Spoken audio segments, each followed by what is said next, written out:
Hey guys, welcome back. It's Michael from Fire and Brilliance. And first and foremost, I want to wish you all a happy Valentine's Day. With that being said, as promised, I told you in the last couple of weeks that we'll be doing a lot of comparison videos with the FAB Moissanite versus natural cut diamonds. This week specifically, we'll be comparing the FAB First Crush oval Moissanite versus an oval natural diamond mined, polished, and cut from the earth. With that being said, I'm super excited to do that for you. We've been getting a lot of requests for this video, and I'm going to get right into it for you.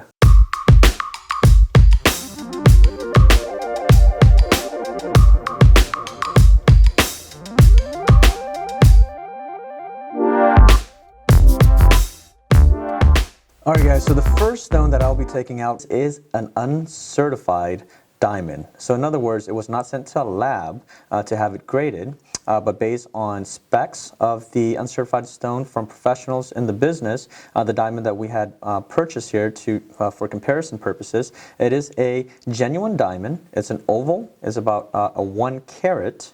Okay, diamond, and it's about a GHI or a near-colorless stone. It is a faceted stone, and the clarity grade is about an SI2 to an SI3. Okay, so that's the stone that I'll be taking out. Okay, so with that being said, let me go ahead and take the stone out for you. This is a natural diamond.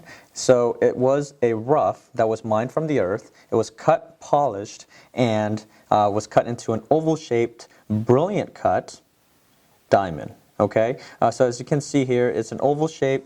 Basically all that means is an elongated round shape where there's curves on the top, curves at the bottom. It's a wider area on the sides. Okay, and it also meets at a fine point at the bottom of the pavilion, all right, which is called the culet. This is a 1 carat, again, a near colorless natural diamond. All right, so the stone that I'll be comparing it to, okay, we typically try to compare apples to apples, but because of the fact that this natural diamond is of an odd shape, this is the closest size that we're able to compare it to in terms of a moissanite. Okay, with moissanite, typically moissanite companies will cut standard shapes, so you'll hear things for ovals such as 9x6, 8x5, 8x6, and those types of shapes. But for natural diamonds, the reason why it's cut into an odd shape, this one specifically is about a 7.7 millimeter in length and about a 5.7 millimeter in width.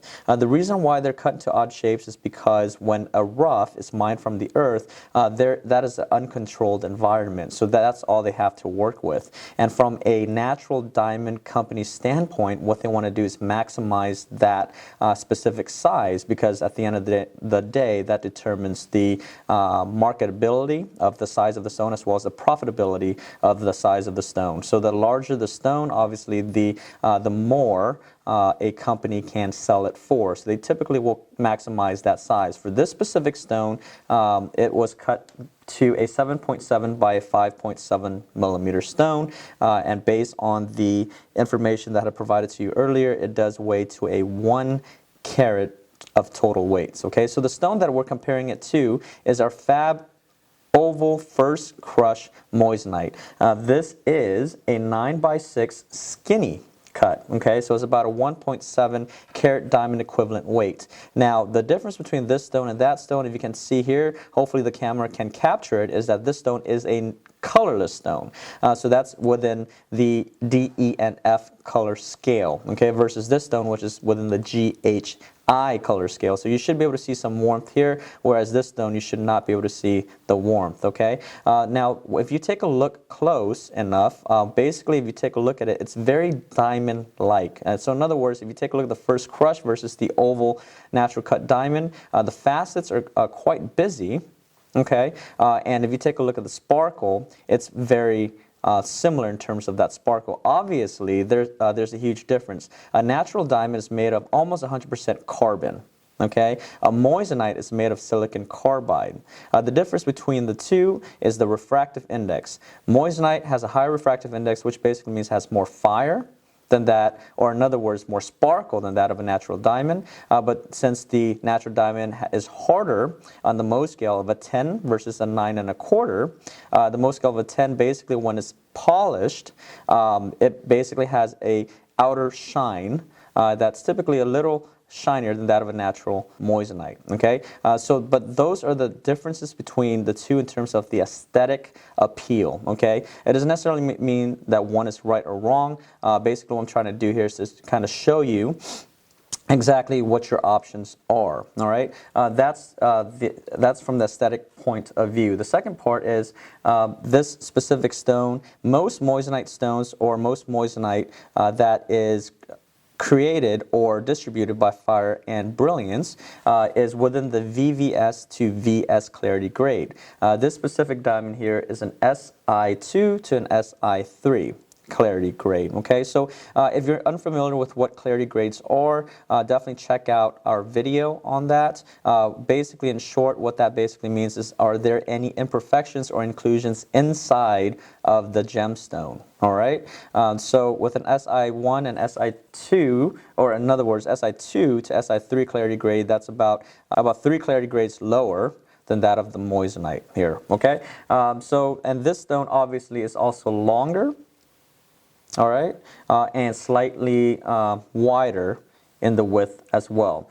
This is a 9 millimeter versus 7.7, and this is 6 millimeter in width versus the 5.7 millimeters. Okay, so that's how these two stones fare in terms of the price points. The FAB first crushed moissanite is going for approximately $965 US versus this specific diamond, depending on where you buy it, and emphasizes quite a bit because it really depends on where you buy it, who you buy it from, the salesman that you're working with, the brand, the company, the location, where you are in the world. Sometimes prices may differ depending if you buy in the U.S. or the U.K. or somewhere else in the world, right? The market prices are different in different parts of the world. So depending where you buy it, this specific stone in the U.S. specifically is going anywhere between $5,000 to $8,000. Okay, that is a natural diamond mined and cut and polished from the earth versus the moissanite that is created, cut in the lab. All right. So with that being said, the similarities are the reason why people purchase moissanite is because of the optical properties. It's very, very, very similar to that of natural diamonds. Obviously, the difference is that one is made of a different chemical compound. So with that being said, I do also want to make sure that I disclose that a moissanite is not a diamond by any means. Okay, a moissanite is a moissanite. It's a gem in its own category, but the reason why it's considered a diamond alternative is, as you can see, it's very similar to that of a natural diamond, and there are many reasons why people purchase moissanite versus a natural diamond. But all in all, the main difference here is that this stone is larger than that stone. This is a colorless versus a near colorless. This has a higher clarity grade than that one, which is an SI1 to SI2 to SI3. This specific moissanite has a lower price point of about approximately 15% of that stone. This stone is about $5,000 to $8,000 versus that stone is about $965.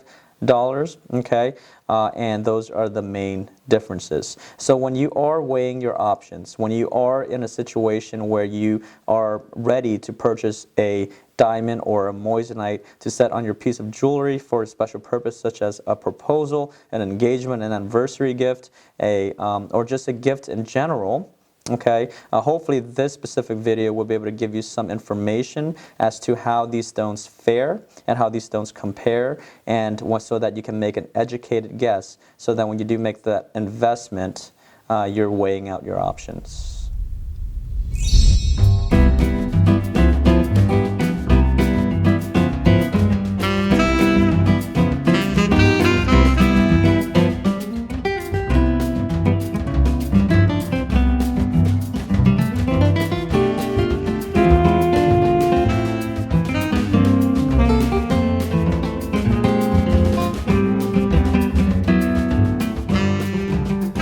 Hey guys, I hope you really like what you saw there. Again, if you haven't checked out our other playlist already, it's called the FNB Rings, Blings, and Things. And I'll give you an idea of what we can do here at Fire and Brilliance, okay? So with that being said, thank you so much. Again, thank you so much for subscribing to our channel, for supporting us within the last year, almost a year since we started this specific playlist. And here is a big audacious goal. We are trying to hit 10,000 subscriptions by the end of this year. So if you have been following us, if you have been following our channel and been watching our content, if you haven't already, please do support us and subscribe to the channel. Again, we are doing a Q&A in the near future, okay? So if you have any questions, leave a comment below. And if you are following us in other platforms, Facebook, Instagram, Twitter, you can definitely hashtag us, at us, or even leave a comment there. DM us, because basically what we will be doing is we'll consolidate all of the questions, and then we'll create an episode just to answer all of your questions, okay?